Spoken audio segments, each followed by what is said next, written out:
So you're having intrusive thoughts, thoughts that just keep popping into your head and they're driving you crazy. And to be honest, maybe they're kind of dirty thoughts. Well, let's talk about what you can do about that. Hi, my name's Shara Ogilvy. I'm a mental health counselor. I've been working with clients for over 15 years, and I'm here on YouTube recording a catalog of my favorite tools and little lectures for clients, hoping they will benefit some of you. So I've had the wonderful privilege of being several times with clients who have intrusive sexual thoughts. And what I'm about to teach you will work for even if those thoughts are not sexual, if they're just something else, but nonetheless, we're going to focus on that. This can be a very troubling issue to deal with because there can be a lot of self-judgment and a lot of questions around, what does that mean? Am I broken? Am I bad? Am I dirty? Am I disgusting? What's the matter with me? Now, first, I want to get out of the way a couple of things that we need to just check ourselves at the door to make sure that you're the right person for this video. If you are caught in compulsive behaviors of addiction around viewing sexual material, this is not the video for you. I am talking to people who have issues with what we would call OCD thoughts, where unbidden, there are thoughts that just keep coming and you have all this judgment and reaction around that. So if that's you, please keep going. Let's talk about this. Now, the difference between OCD thoughts that are sexual, inappropriate, and unwanted, and let's say someone caught in some kind of addiction, is that, like if they're watching pornography all the time and then they're having sexual thoughts, is that with OCD thoughts or intrusive thoughts, you're not seeking them out. You're not doing anything to ask for those thoughts. If you're consistently consuming media that is sexual or inappropriate or suggestive, then you're feeding the beast, so to speak. And again, that's a different conversation. Before watching the rest of this video, go stop watching all that compulsive content, and then maybe what I have will be useful for you. But meanwhile, let's keep going. If you have intrusive thoughts that are inappropriate and they are unwanted, then this is typically considered an OCD thought, one that you do not want, but it keeps coming and you cannot seem to stop it. Now, how we know that this is OCD is there's a tremendous amount of fear of these thoughts. There's a lot of self-judgment around these thoughts. And then you try to do things to rid yourself of these thoughts, like confessing, journaling, begging God, doing whatever you can to be rid of these thoughts.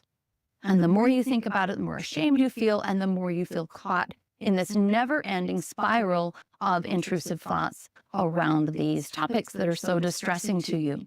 So a couple of things to keep in mind is you are not the same thing as your thoughts. Your thoughts just come and go. We don't always know why we think the things that we do, but we don't have full control over those initial thoughts that come our way. We do have control over our intentionality, meaning where we're trying to go and what we're trying to create. For instance, when I get up and I start my day, I have control over my intentionality. I have control over the fact that I'm going to go on a walk, shower, eat breakfast, and go to work. But I can't control completely the thoughts that bubble up in my head. If I'm on a walk and I just suddenly start thinking about that summer when I was 10, what did I do to ask for it? Nothing. It just kind of came up for me. So I don't have to judge that. I can just realize, oh, I'm thinking about that summer when I was 10. The same thing when you're having an intrusive sexual thought. Say you're going on a walk and an image pops into your head. You can just be like, an image popped into my head. One of the keys with intrusive thoughts is to become non-reactive to their presence. The very fact that they exist is not an indictment of your moral fitness. It's not an indictment of your mental health per se. It is just simply the fact that our brains are thought machines. Our brains make thoughts. That is what they do. And so the less you can be reactive to that, and the more you can accept that brains simply make thoughts and it's just a thought, then the more you'll be able to just continue on with your day, being intentional about what you're trying to create, with your next task and with your next interaction, and just note your thought and say, okay, I see you there, but you're just a thought. Now, a little bit of brain science. We all have what's called the lizard brain.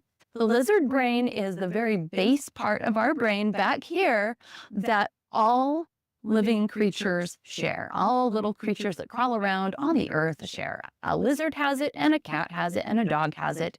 It's this limbic system where we have signals that tell us to eat and to sleep, to breathe, to reproduce, to run, to rest, to seek heat or cold.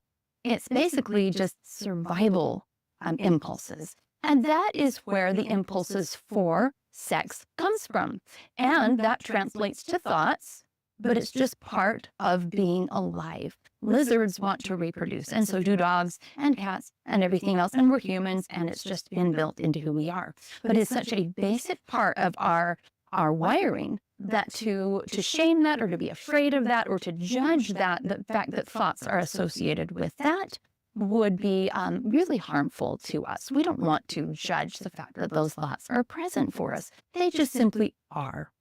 And the more we judge them and try to stop them, the more they can start to terrify us and control us, because if we think they have to be at a zero and we can't have any of these thoughts, then they start multiplying because of the very fact of the pink bunny principle that we will talk about in just a minute. But let's go back to the brain. So if you look at your hand here, if we think of the thumb as the limbic system, it's deep down inside the center of the brain, and all around it on the outside is this gray matter out here and the frontal cortex, all the parts that think and control, and they're the operating system for us as intelligent humans with agency.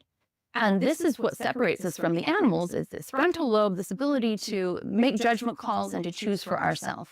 Now, the limbic system, way at the base of the brain that's represented by the thumb, that's the part where sexual impulses and desires come from. So yes, it does filter up into thoughts that we recognize, but we can again just be aware it's simply part of all creatures have these impulses, and we should not judge them just because we're human and we're hopefully somewhat more enlightened than animals, although that's questionable.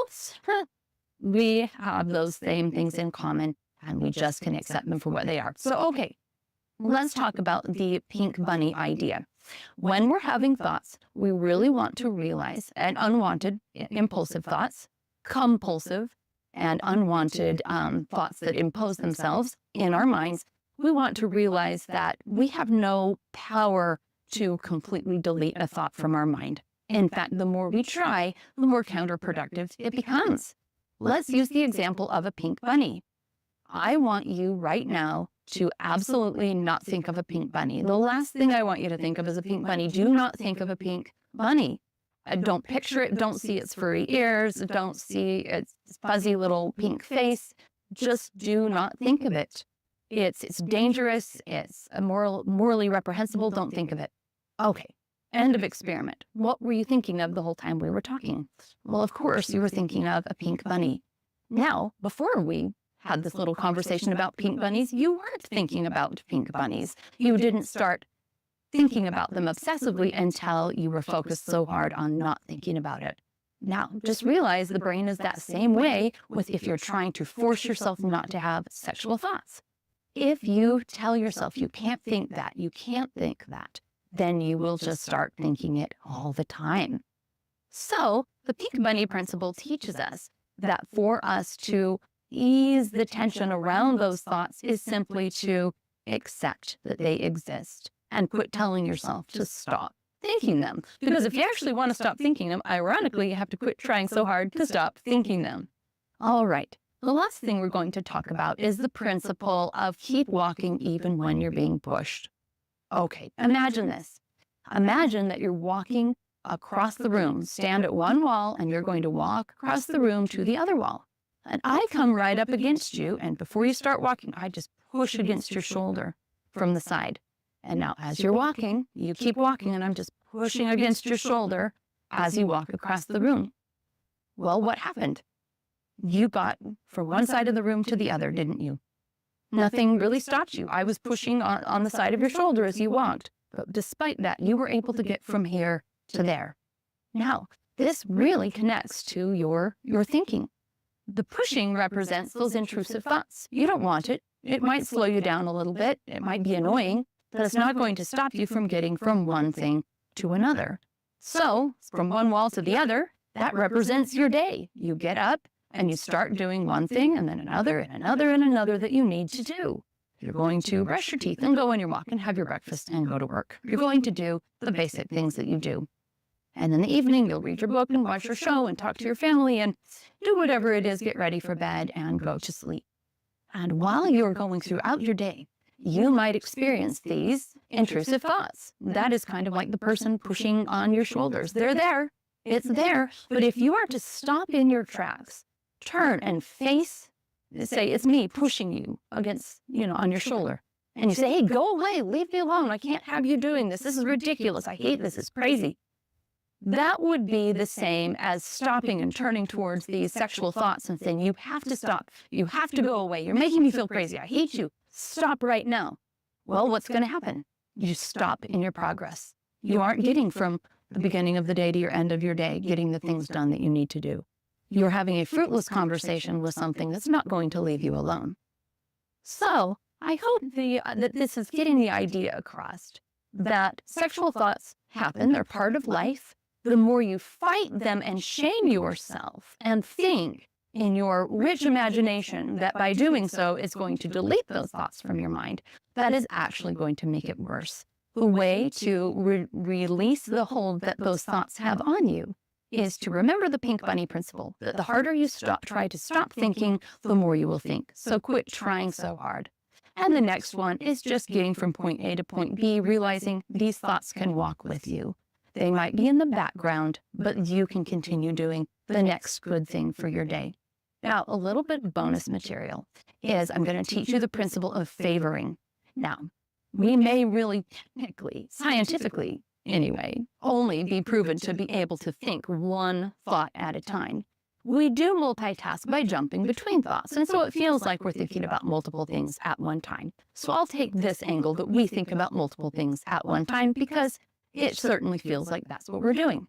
Okay, so let's say you're having an intrusive sexual thought, but you're also supposed to be serving a customer at work. Well, what you do is you use the principle of favoring. You simply favor the customer service interaction rather than the sexual thought. So it's there, you hear it, but you say to it, I hear you, but I'm favoring paying attention to this customer right now. And you continue to do that throughout your day. You have an intrusive thought and you say, I hear you, but I'm doing my homework.